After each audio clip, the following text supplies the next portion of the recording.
प्रेम आपल्या आयुष्यातली इतकी महत्त्वाची गोष्ट,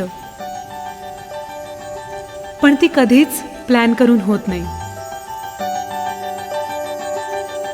प्रेम हे अपघातानं होतं. मग ते वेळ पाहत नाही, काळ पाहत नाही आणि वयही.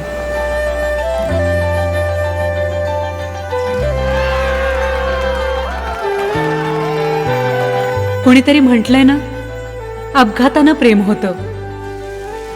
पण माझ्या आयुष्यात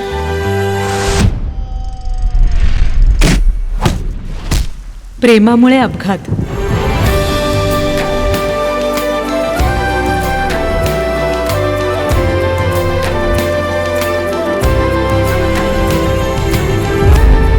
मी शुभांगी. लाडानं मला शुभा म्हणतात. पण लाडानं बोलवणारा असा हक्काचा माणूस मात्र मला काही अजून सापडलेला नाहीये.